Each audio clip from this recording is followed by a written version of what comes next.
Écoutez, je vous propose que l'on commence avec l'intervention. Et merci Michel d'abord de nous accueillir ici, sur le campus cyber. Voilà, donc on se connaît depuis un certain temps. Oui, et puis vous êtes donc le directeur général du campus cyber.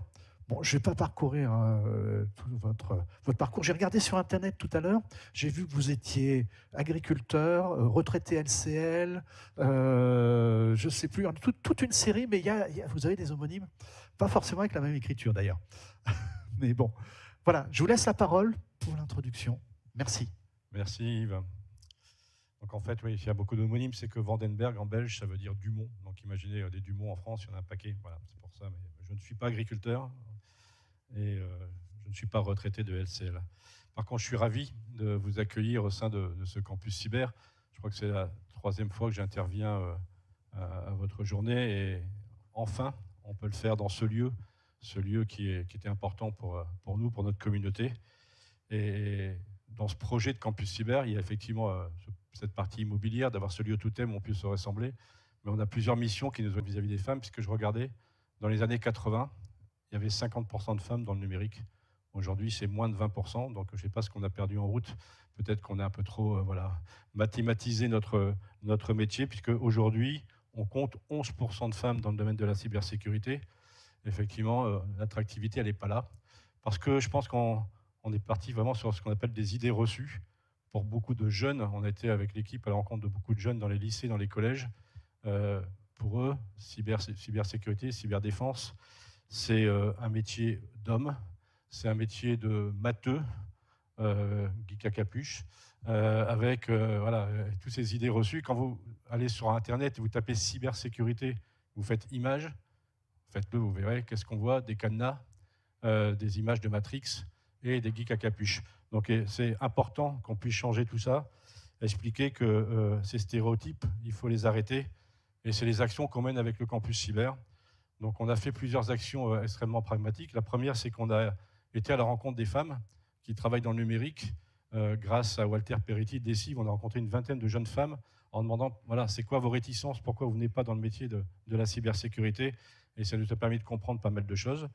Et puis on a lancé un grand chantier avec l'éducation nationale pour justement aller le plus tôt possible à la rencontre de ces jeunes pour leur expliquer pourquoi le métier de la cybersécurité était extrêmement important et comment on pouvait justement travailler pour pouvoir les attirer. Et quand on discute, j'étais personnellement dans un collège professionnel à Puteaux, quand on leur demande au début qui veut faire cyber, ils me regardent tous avec des yeux un peu, non mais il est complètement con celui-là. Et quand on explique notre métier, ce qu'on fait réellement, il y a plus de 20 gamins qui m'ont dit, tout compte fait, j'ai envie de poursuivre, j'ai envie de regarder si effectivement ça ne pourrait pas m'intéresser. Donc on va vraiment se mobiliser avec le ministère de l'Éducation nationale. On a formé plus de 500 profs en 2 sessions ici au campus cyber parce que les profs aussi ne connaissent pas notre métier. Et je pense que ce sont d'excellents conseilleurs auprès des élèves.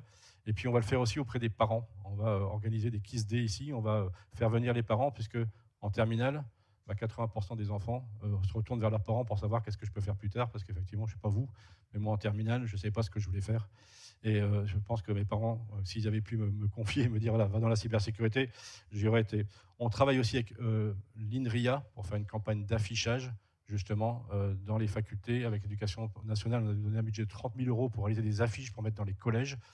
Et ce qu'on compte bien faire, c'est que ces affiches, elles représentent des femmes de la cybersécurité. C'est extrêmement important pour nous. On continue aussi à travailler justement sur l'attractivité avec l'équipe du Bureau des légendes. Vous savez, le Bureau des légendes, ça a permis de multiplier l'attractivité de la DGSE par 5. Donc on se dit qu'on pourrait faire quelque chose du même type que le Bureau des légendes.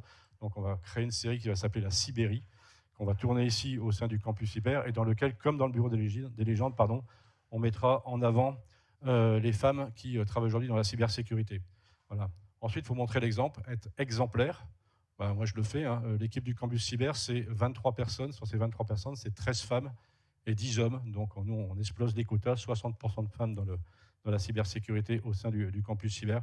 Et puis, même au campus, où on parle d'un statistique de 11%, sur les 3827 badges qu'on a édités au campus cyber, 871 ont été délivrés pour du personnel féminin. Donc, on est à 23% d'accueil de femmes au sein du campus cyber. Donc, on est largement au-dessus de la moyenne. Voilà. Dernière action, le 10 novembre, on va recevoir le ministre de l'Éducation nationale dans le cadre d'un grand programme qui s'appelle PIX, pour pouvoir justement lutter contre le cyberharcèlement, etc., etc. Et il y a de fortes chances que la première dame de France vienne nous aider justement à monter ce programme et montrer que les femmes sont importantes dans notre métier et qu'elles comptent dans notre société. Voilà, je ne vais pas être plus long que ça. Je vous souhaite une belle journée au sein du campus cyber. Je remercie Nassira pour tout ce qu'elle fait. Voilà, je pense que c'est important qu'il y ait des gens comme ça qui se défoncent et qui mouillent le maillot pour cette équipe de France, et qu'on a besoin d'une équipe de France très forte masculine, mais aussi une équipe de France très très forte féminine. C'est important pour nous. Vous avez vu en France, quand on joue collectif, en général, on gagne le championnat du monde. Belle journée à vous et à très vite.